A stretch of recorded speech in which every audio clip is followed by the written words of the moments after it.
कैसे हैं दोस्तों। कबायली इलाक़ों में लड़ाई का आगाज़ शुरू हो जाता है खैबर पख्तूनख्वा के, और ये लड़ाई तकरीबन 4 दिन तक रह जाती हैं।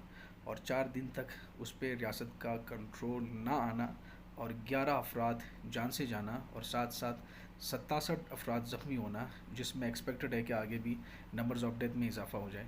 तो ये एक बहुत बड़े अफसोसनाक वाक़े के साथ साथ कुछ दूसरे भी ऐसे बातें जन्म लेता है जिस पर बातें करना, डिस्कशन करना शायद ज़रूरी समझता हूँ। सबसे पहली बात तो ये है कि ऐसी किस्म की वाक़यात का सामना हमें क्यों होता है जब हम जज्बात में आके फ़ैसला करते हैं।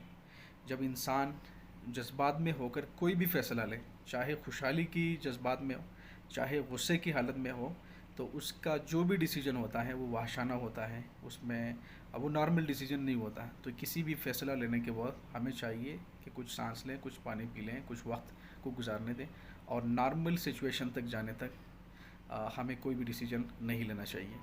तो जब ऐसी किस्म की बात आ जाती हैं, जब बात आती है मेरी और आपकी, मेरा कबीला आपका कबीला, मेरा ख़ानदान आपका ख़ानदान, तो उसमें तीसरी बात फिर वो खूनरेज़ी होती हैं। तीसरी बात उसमें तशद्दुद होता है, उसमें फ़साद होता है। जिस तरह की ऐसी किस्म की ये किस्म की सिचुएशन हमें देखने को मिलता है। तो ऐसी किस्म की जो सिचुएशन आती हैं वो सिर्फ़ उसी एक वक्त का मसला नहीं होता, बल्कि उसके पीछे एक बहुत ही बड़ी हिस्ट्री पड़ी होती है। हिस्ट्री का मतलब यह है कि आप किसी भी सोसाइटी के लोगों को पढ़ाएं, अच्छी तरह उनको उनकी तरबियत करें। आप उनके लिए एक बहुत बड़े numbers of college, schools, universities और ऐसी इंस्टीट्यूशन उनके लिए आप दें जिनमें वो आसानी से तरबियत हो जाए उनकी अच्छी, वो अच्छी पढ़े लिखे बंदे हो जाएं।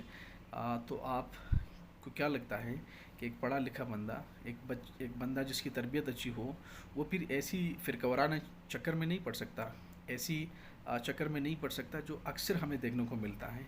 तो ये ना सिर्फ जहालत होती हैं, बल्कि very low mentality of the people who believe still believe in sectarianism, who believe in racism, और इसके अलावा वो यकीन करते हैं कि ये मेरा है और ये आपका है।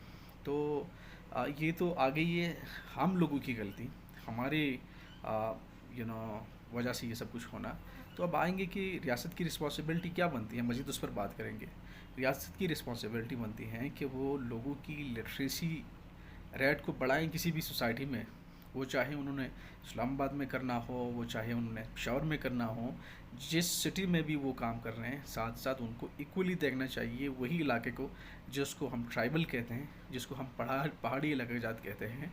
बल्कि मेरा तो ये सजेशन होगा कि आप ट्राइबल एरियाज़ या ऐसे दूसरे पसमानदा इलाकों को ज़्यादा तवज्जो दें, क्योंकि वो पहले से अंधेरी में वो रह गए हैं, और पहले से उनको कुछ सीखने का मौका ना मिला हो। तो ज़ाहिरी बात है ये सब कुछ होना ही था और ये एक्सपेक्टेड ही था।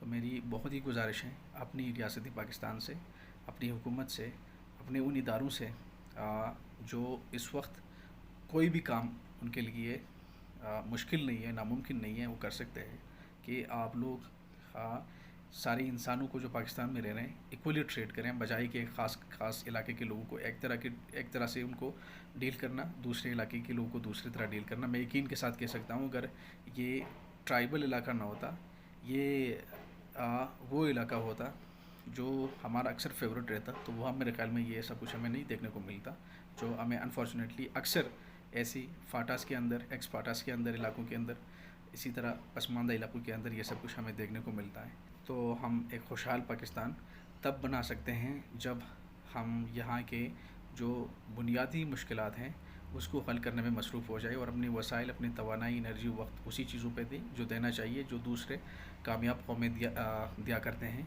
जो दूसरे वो लोग देते हैं जो आज पूरी दुनिया को लीड कर रहे हैं। तो हमें अपनी सारी चीज़ें, एनर्जीज़, हमें वसाइल एजुकेशन पे ख़र्च करनी चाहिए, लोगों की फ़लाह व बहबूद पे ख़र्च करनी चाहिए, लोगों की जो मेंटलिटी है उस पे ख़र्च करना चाहिए कि जी किस तरह हम लोगों की सोच को बेहतर बना सकते हैं।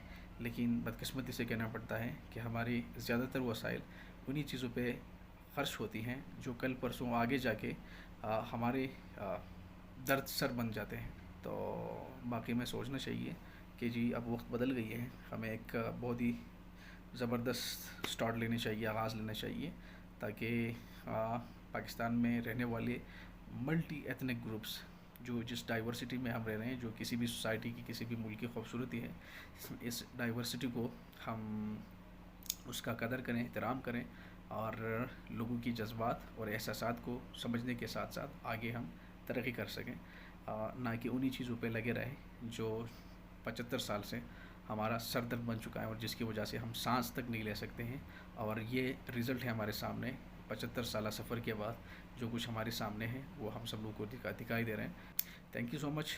اگر کوئی بھی بات آپ لوگ کو برا لگی ہو سکے آپ لوگ ہمارا اصلاح کر سکتے ہیں، کمنٹ سیکشن میں آپ لوگ کمنٹ کر کے بتا سکتے ہیں کہ جی ہمیں کیا کرنا چاہیے اور کیا نہیں کرنا چاہیے۔ ٹیل نیکسٹ ولاگ، خدا حافظ، تھینک یو سو مچ۔